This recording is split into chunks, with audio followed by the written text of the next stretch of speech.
Hello বন্ধুরা, আজকে কিন্তু আপনাদের মাঝে কী নিয়ে এসেছি দেখছেন? আমি কিন্তু আলুগুলো লম্বা লম্বা করে কেটে নিয়েছি। তা দেখেন কি রান্না করতেছি, একটু দেখতে থাকেন। তা আমি এই যে পেঁয়াজ মরিচগুলো দিয়ে দিলাম, দিয়ে একটু ভেজে নিচ্ছি। তেজপাতা কিন্তু ফোড়ন দিয়েছি, দেওয়ার পরে আমি কিন্তু এখন এই যে আলুগুলো দিয়ে দিলাম। তা এখন বলেই ফেলি কি রান্না করতেছি আমি। এটা হচ্ছে আলুর নাড়া, রংপুরের খাবার, রংপুরের বিখ্যাত খাবার। আলুর দিনে যখন আমরা কাজের লোক নেই, তখন দুপুরবেলা কিন্তু তাদেরকে বেশিরভাগকে এরকম আলুর নাড়া রান্না করে খাওয়াই। শুধু আলু দিয়ে খাওয়ায় না, তার সঙ্গে অন্য কিছু থাকে আর কি। হয় মুড়ি থাকে, নয় চালবাজি থাকে, নয় চিড়া থাকে। এগুলো দিয়ে কিন্তু তাদেরকে দুপুরবেলা এটা খাওয়ানো হয়।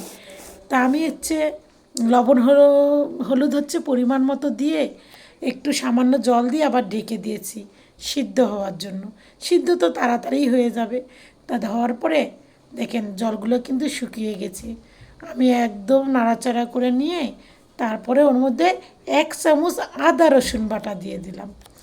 আদা রসুন বাটা দেওয়ার পরে আমি কিন্তু সুন্দর করে কষিয়ে নিচ্ছি। দেখেন ভালো করে কিন্তু কষাইতে হবে, তাছাড়া কিন্তু আদা রসুন কাঁচা কাঁচা একটা গন্ধ আসবে।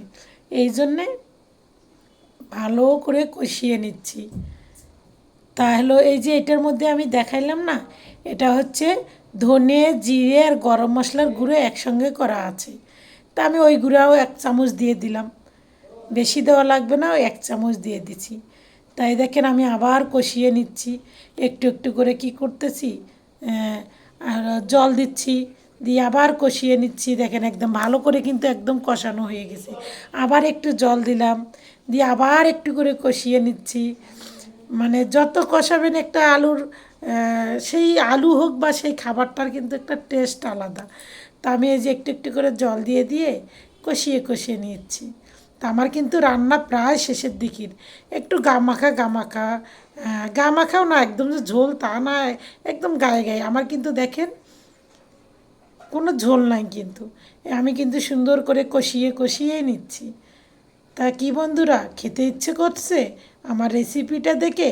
অবশ্যই বাসায় রান্না করে খাবেন আলুর নাড়া। তা আমার কিন্তু রান্না হয়ে গেছে, এখন আমি প্লেটে নিচ্ছি। তা আমি কি দিয়ে খাবো? একটু মুড়ি নিয়েছি, মুড়ি দিয়ে খেতে কিন্তু বেশ মজা।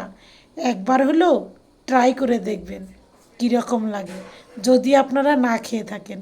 আর পারলে একটু শেয়ার করে দেবেন, অন্যকে দেখার সুযোগ করে দেবেন। ঠিক আছে বন্ধুরা, ভালো থাকবেন, সুস্থ থাকবেন। ধন্যবাদ।